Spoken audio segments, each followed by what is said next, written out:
기억 공부. 오늘은 43번째 택천쾌죠.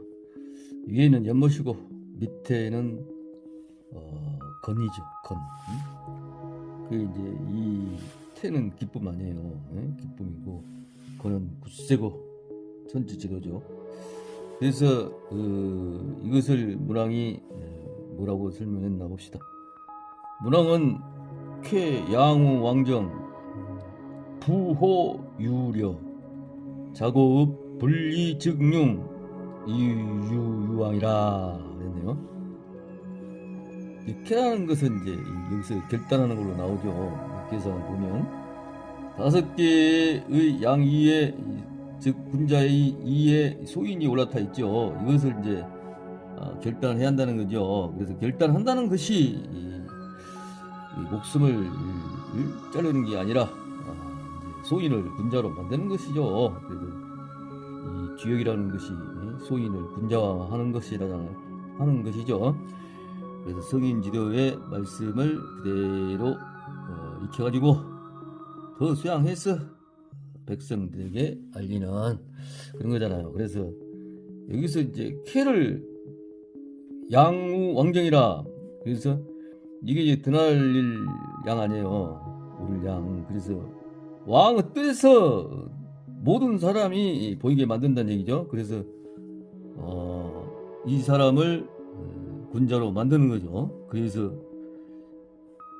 부호 부르짖다, 여기서 이제 믿음으로써 음하게 다스린다로도 볼 수 있죠. 그래도 이태름이 있다.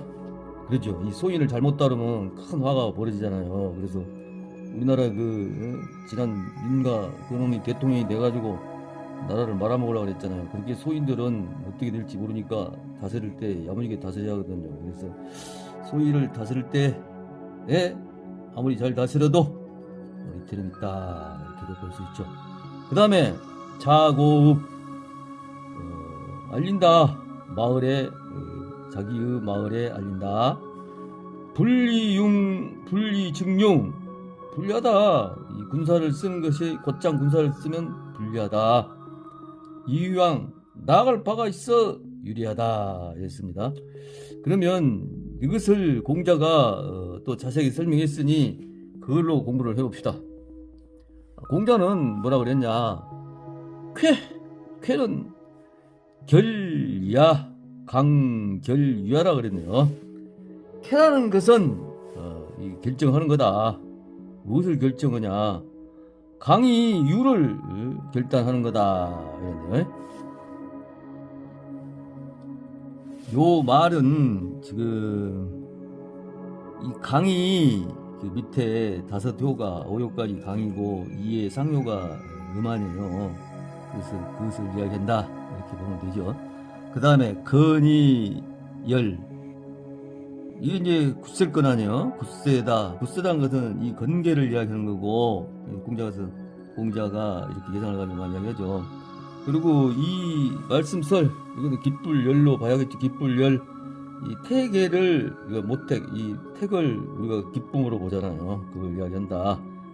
그것을 결단할 때 화합, 그러니까 이 아까 이야기했듯이 이 소인을 결단하더라도 이게 화하게 해야 한다는 얘기죠. 그냥 무대포로 하면 안 되고 강압적으로 하면 안 되고 그 소인이 이해할 수 있게 설득하고 공부시켜서 군자를 만들어야죠. 그래서 이 화할자를 쓰겠죠.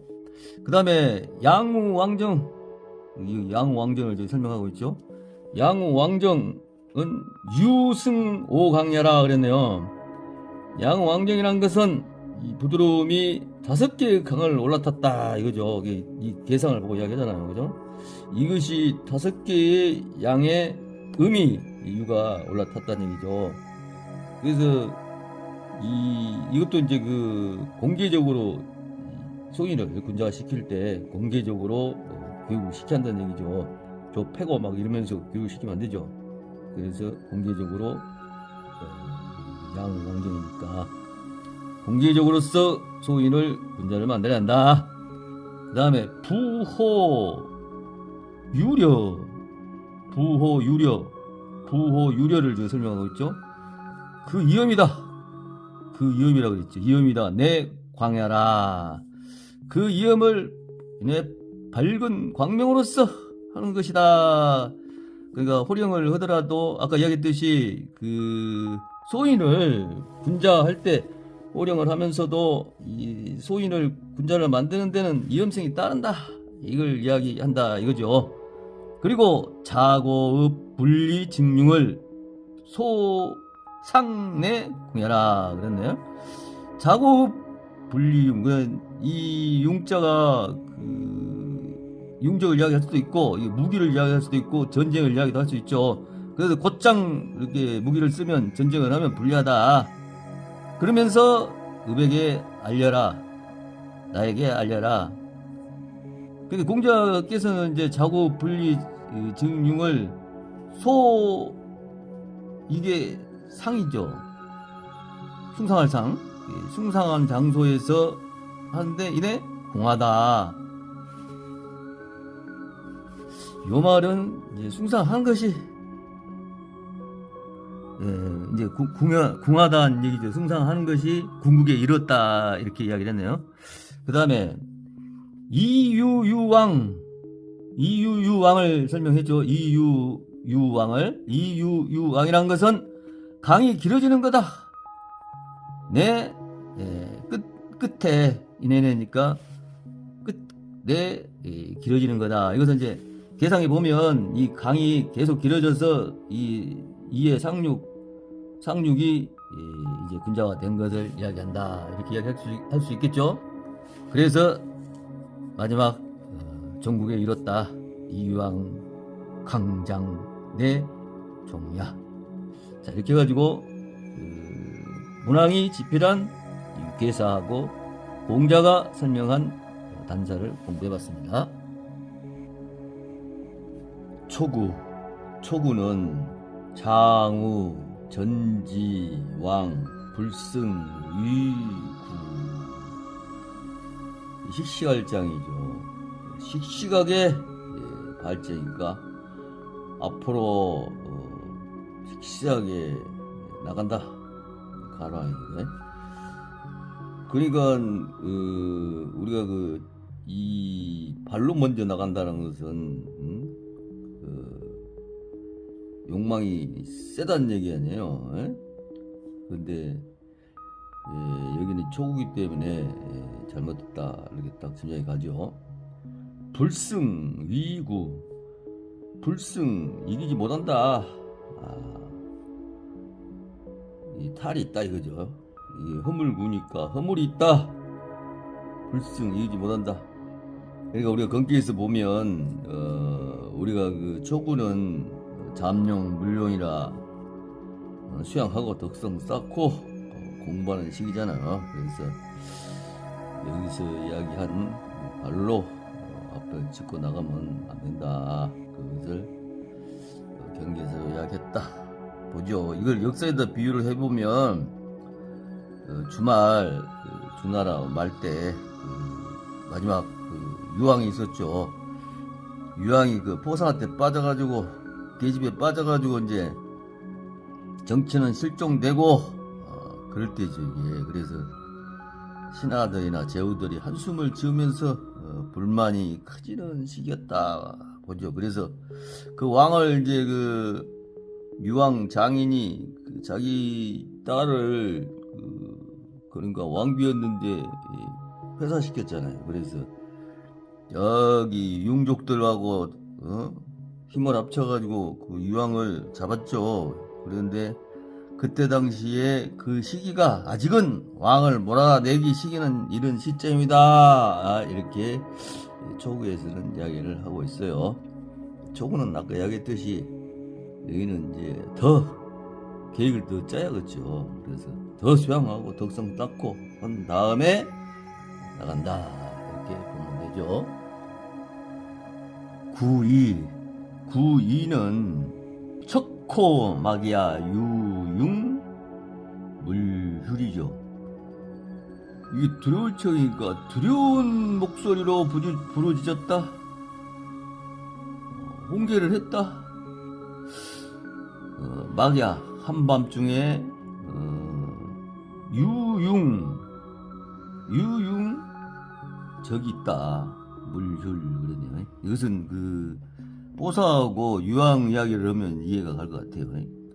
그 유황하고 보사하고 이제 애정 짓을 하고 있는데 그 보사가 이제 유황이 아무 짓을 해도 웃지를 않았다 그래요. 그래서 이제 그 포사를 웃게 만들려고 그놈이 별짓을 다 했다 이렇게 말이 전해지죠.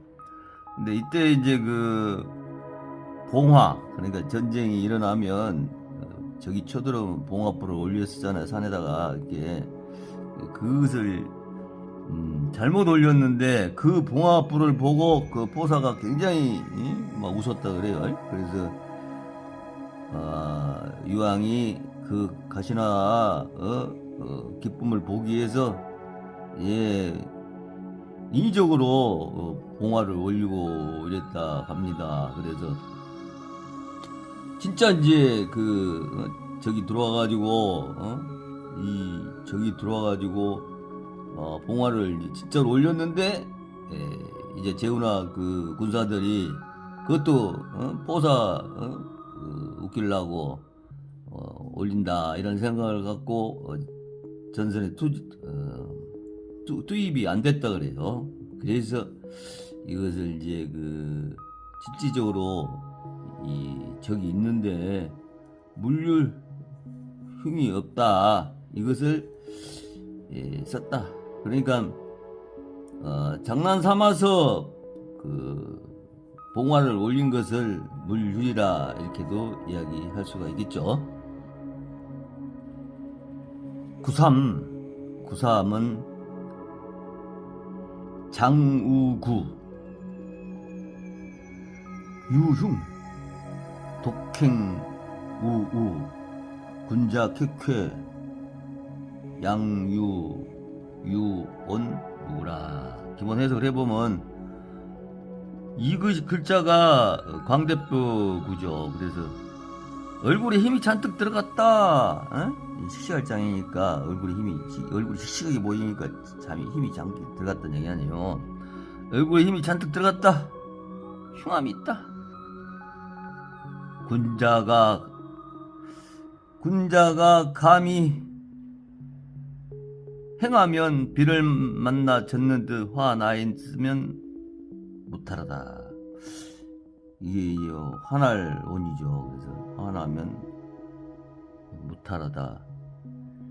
이게 독행우우, 비를 혼자 가다가 비를 만났던 얘기 아니에요. 예. 그러니까 이것도 역사를 봐야 이해가 가죠.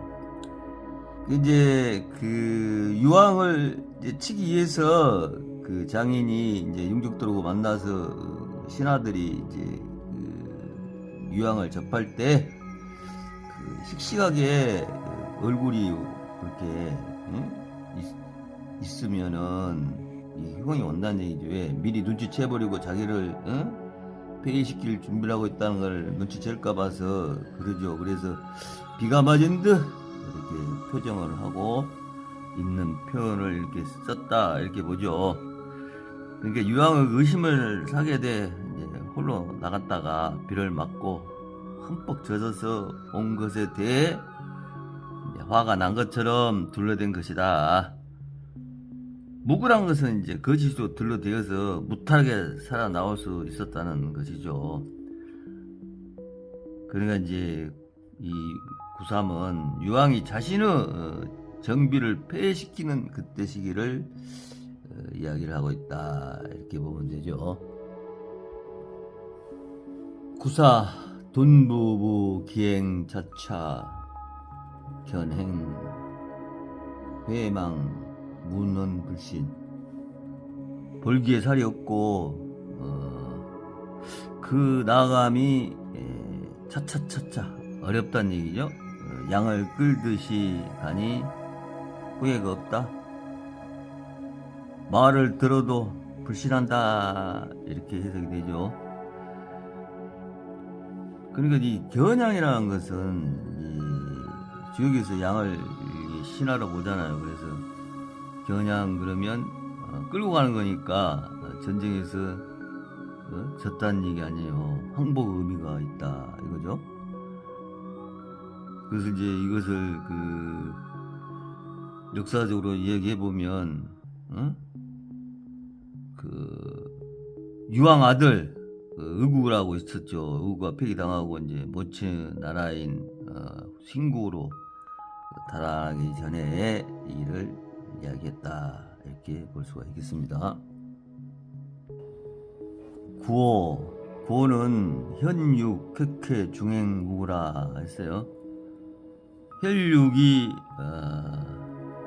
새비름 잘라대듯 과감히 하면 중도를 행함으로 못하라다 이거네요. 이 혈육이란 것이 이제 새비름을 이야기하죠. 그래서 주역에서는 물을 소인으로 보잖아요. 그래서 물이 많은 식물이기 때문에 소인을 치고 쳐서 그래도 중행으로 친다는 얘기죠. 우리가 계사에서도 배웠듯이 내리쳐도 이제 이 사람 목을 친다는 게 아니라 소인을 군자로 만드는데 이용한다 그랬죠. 그래서 중행으로 쳤더니 무구하다 이렇게 얘기했네요. 그래서 구호니까 성인 아니에요. 성인이니까 이 소인을 중행으로 이제 쳤어 무구하다 했습니다. 마지막으로 상륙은 무호 종유흉이라 했습니다. 부르짐이 없다, 끝내 흉하다 이렇게 이야기를 하네요.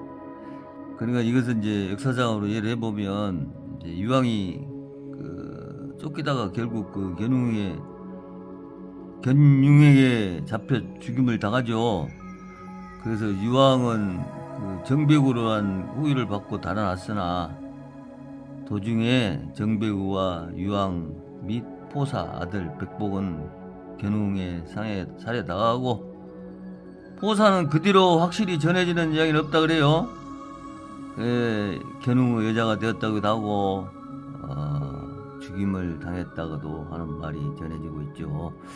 한마디로 이제 유왕이 살려달라고 아무리 몸부림 쳐서 부르짐을 해도 끝내 흉하다로 택천 쾌쾌를 마치겠습니다. 같이 해주셔서 대단히 감사합니다.